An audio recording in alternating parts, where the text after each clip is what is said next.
Okay. Yeah. Cough twice for me? Great. Okay, yep. Let's check in. Primary season is almost over. The 2026 midterm elections quickly approaching. I keep saying it's the most important midterm in our lifetime. New polling ahead of the midterm election shows Democrats are feeling highly motivated to get out and vote. You might have noticed it's August, and midterm season is starting. Hundreds of politicians, both the seasoned and the bland, are out on the campaign trail, shaking babies and kissing people they shouldn't. And one big question is looming over all of this. What's the point? I'm not talking about Trump messing with the election or whatever, that might get its own episode, maybe. I'm talking about the promises that candidates are running on. I'm running for the Senate to make life easier today. Comey will lower taxes, cut wasteful spending, and roll back costly regulations. Whatley will break the gridlock, cut taxes, and lower costs. Slashing regulations that hurt Alaskan energy and cutting reckless spending that drives up prices. In the Senate, I'll take on corruption and keep fighting to lower your costs. This is about who's on your side, and I'm with you. With very few exceptions, there is nothing in the program of Republicans or Democrats that is the least bit enticing. The only things on the menu are either doing nothing about the ongoing horrors or the same tired and utterly pointless posturing like getting men out of women's sports. There's absolutely zero ambition. No big ideas, no radical transformations, just the same things we've heard for 15 years while one party speedruns societal collapse and the other one rolls over and helps them. So, what are we gonna do? Well, you might remember last year when Americans flocked to the Chinese app RedNote after Congress's TikTok ban. So now American users are flocking to a different Chinese social media platform, making it the most downloaded app in the US. It's called RedNote. The ban was designed to give American politicians and capitalists another way to control what people saw on social media, and it did the exact opposite. I'm moving to China because what the fuck, America? I'm thinking that this place is like North Korea. Like everybody's living in poverty, they're oppressed by their government. I'm floored right now. I'm absolutely floored. Oh my God. We've forgotten about it now, but almost overnight, 500,000 Americans got direct exposure to Chinese people, life, and culture without the sensationalist filter of the corporate media. And it turns out, that makes a difference.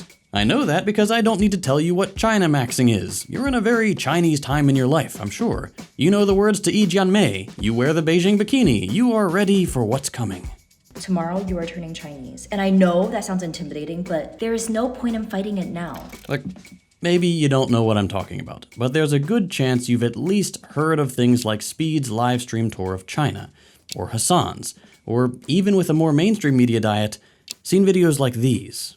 When I tell them how modern the cities are, people are shocked. I like living in a giant, industrialized, futuristic city because I grew up in such a small town America. Americans are, more than ever before, getting a lot of exposure to what China actually looks like. And I can't lie, it looks good. Like, just look at this.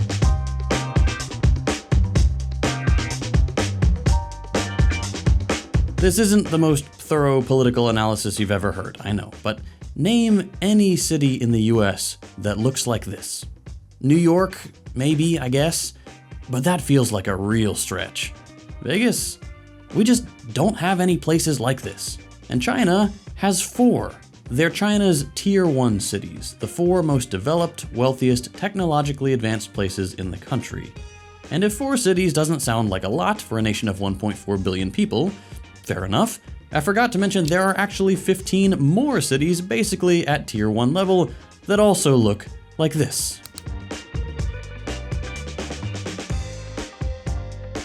Compare any of these places to what they looked like 30 years ago, and it barely makes sense. Where in the US have the last 30 years looked like this? And it's not just the general vibe of the cities and the pretty lights and how clean they are. It is everything that supports them. Now you can probably see where I'm going with this, but 26 years ago, China had 0 high-speed rail. Today, the country has over 30,000 miles, which is more than every other country in the world combined. That means that if you live in any Chinese city bigger than Mesa, Arizona, you're pretty much guaranteed to have access to all these other cities on a train from the future, and for as little as $13 a ticket. We don't have anything like that either. We have the Acela that costs $1 million and goes half as fast for all of like 30 miles. It lets you skip past Rhode Island and Massachusetts, which, if we had to have HSR anywhere, that was the right call. But that's just nothing like what China has proved is possible these days. And the most impressive thing is that a few years ago, no one believed in this. If you paid attention to politics in the 2000s and 2010s, you probably remember how common it was to see headlines about China's ghost towns. There were all these reports of huge cities sitting completely empty that supposedly proved that China was running around without any clue of what they were doing. They were building expensive trains to nowhere, connecting cities that no one lived in.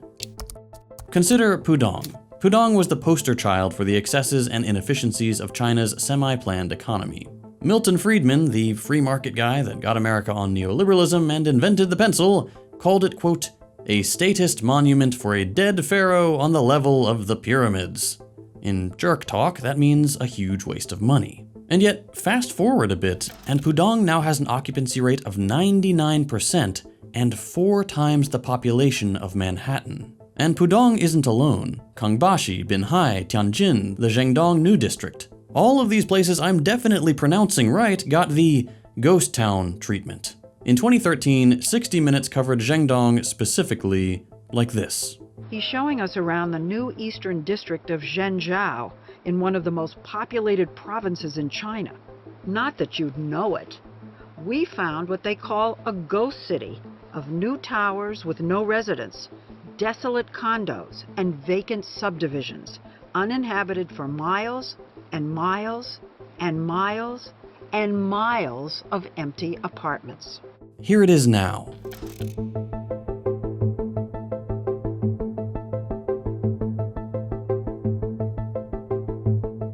Over 1 million people, incredible infrastructure, public transit, and randomly, but importantly, 41 hospitals. Here's a crazy statistic to put this in context.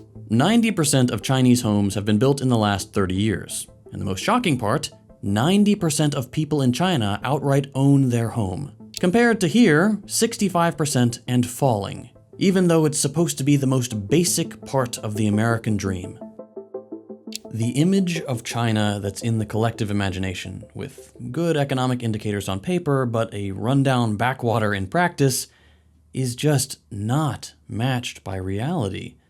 China, of course, still entertains this idea to some degree. The country still calls itself a developing nation, as opposed to developed, because, quote, once you are advanced, you are declining. China isn't there yet. Still, today, I think most people think of China as a factory offering cheap labor and cheap stuff that breaks right away to the wealthiest countries. That hasn't been the reality for a while now. These days, China might be the most advanced place companies go for the most high-tech stuff. Take one example. In the EV market, there's the car manufacturer BYD. These electric cars are radically cheap and fantastic, and in just a few years, they've become the global leader in this market. You might be hearing about it for the first time if you live in the US, because thanks to our insane tariffs, we can't buy what even the New York Times calls the world's best electric car. And the kicker is, their least expensive model sells for 10 grand brand new. I'm a car guy, and maybe that gives what I'm saying a little credibility. But if not, here's Ford CEO Jim Farley. It's the most humbling thing I've ever seen. 70% of all EVs in the world, electric vehicles, are made in China. They have far superior in-vehicle technology. And even beyond that, their cost, their quality of their vehicles is far superior to what I see in the West. I drive the Xiaomi. We flew one from Shanghai to Chicago, and I've been driving it for 6 months now, and I don't want to give it up. And if all that sounds crazy, wait until you hear about Chinese solar power. In China, a years-long investment in renewable energy is beginning to pay off. Since China started taking climate change more seriously in the early 2000s, and especially since 2020, government subsidies to the solar panel industry have created what even the Financial Times can admit are rock-bottom prices. Production is so thoroughly developed, the battery and power conversion tech has improved so much thanks to China's investments in R&D, that now we have a solar panel overcapacity. The world literally cannot absorb it. Not to put too fine a point on it, but what the fuck have we been doing? And China was able to get there for the very modest sum of $18 billion in state money. We just spent twice that on losing the Iran war. And it's not just electric cars and solar power. Consumer goods like DJI's microphones, and drones, and cameras are world class. Huawei's phones are incredible. Even iPhones, they're designed in the US, but here's Tim Cook. There's a confusion about China that, and let me at least give you my opinion. The popular conception is that companies come to China because of low labor cost. I'm not sure what part of China they go to, but the truth is China stopped being the low labor cost country many years ago. And that is not the reason to come to China from a supply point of view. The reason is because of the skill and the quantity of skill in one location and the type of skill it is. Like the products we do require really advanced tooling. And the precision that you have to have in tooling and working with the materials that we do are state of the art. And the tooling skill is very deep here. You know, in the US, you could have a meeting of tooling engineers and I'm not sure we could fill the room. In China, you could fill multiple football fields. Meanwhile, at least on the tech side of things, our leaders have staked our future on email writing software and chatbots that nobody wants. These kinds of things are little treats that are pretty cool, and you'd expect the richest country in the world to be on the front lines of that stuff. And we're not. Treats were the last thing the US could point to and say, look, we're the best at this. Not anymore. And I get that it's not strictly necessary. Nobody needs super advanced mics and phones to live. But all this is happening in a country that's also done the most to make basic life necessities accessible to the greatest number of people. China's track record is 800 million people being lifted out of poverty in 40 years. It's a country that, no, isn't perfect in matters of healthcare, but people there don't automatically lose coverage when they lose their job. There's no such thing as medical bankruptcy in China. Meanwhile, we're paying $2,000 out of pocket every month on health insurance. China is also a country where education is, for the most part, incredibly affordable and doesn't become this lifelong debt trap. And last year, China's real estate boom ended. Prices dropped, the market suddenly became a much smaller part of the country's economy. But did China have a 2008 moment like every major outlet predicted they would? No, they rode it out without a dramatic crisis like we had here. They knew it was coming and they planned for it. Imagine that, your government having a little foresight. Speaking of treats, I've been cooking up a little something for you these last few months. But as always, I want to respect your time. If you're not interested in hearing about my new project, you can skip ahead to this timestamp, and you can always come back later if you want to. For those of you who stuck around, thank you so much. For the last few months, my wife and I have been building the Number 3 Post, a snail mail club designed to help build community and solidarity among regular people across the country and abroad, including the EU now. We finally got the EU's right of withdrawal thing figured out, so we can ship to our EU friends now. So, what's a mail club? Every month, each subscriber will get a letter typed and hand-signed by yours truly on lovely, high-quality paper here. This is a custom 7x14 foil letterhead we designed exclusively for the mail club. I have already signed almost 800 of these because so many people have signed up. The letter gets folded around a small collection of analog goodies. Now, contents will vary by month and theme, so sometimes you might get an art print, sometimes a word game, sometimes a sticker, a curated playlist, a community update bulletin with a piece of good news from one of our club members, or any number of other things, but you will always get some combination of fun little goodies. Each dispatch arrives in these lovely green envelopes, which I absolutely adore. Now, one thing that I have to mention, turns out, even if you mark your letters as non-machinable, the post office puts them through the machine thing, and sometimes you end up with a big old chunk taken out of your custom wax seal. To us, the idea that anyone could end up with a damaged seal was unacceptable, so we've made the decision to move the seal to the inside of the envelope to hold the letter closed instead. Basically, we switched the sticker and the seal around. That way every letter should arrive completely undamaged. Also included in the first month's dispatch, but I can't show here because I'll spoil the surprise, are an art print, a sticker, and a hand-numbered Founders Club thank you card for signing up at the very beginning. I also want this mail club to be accessible to normal people who maybe aren't socialists yet. So I'm not going to pull any punches when I'm talking about capitalism, but I'm also going to have months where the message will be broader and less explicitly socialist. So if you have a friend who's on the fence, maybe getting a cool little care package every month might just be the thing to win them over. I also want to stress that we're trying to make this as collaborative as possible. I'm going to try to commission a socialist artist every single month for either a sticker design or an art print or some other piece to be included in that month's dispatch, and I'll also include their social links so we can all follow and support each other. If you're an artist and you'd like to get involved, send me an email with examples of your work using the link in the description, and I'll get you added to the roster.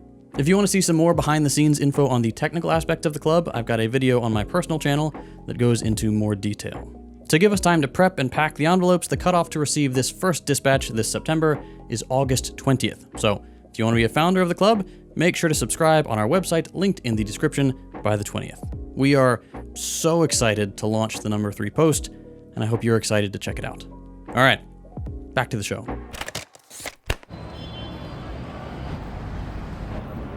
Now, none of this is to say that China is some kind of utopia. This video could have been about a ton of other countries that have us beat, and we'd say the same thing. For example, China has a higher youth unemployment rate than we do.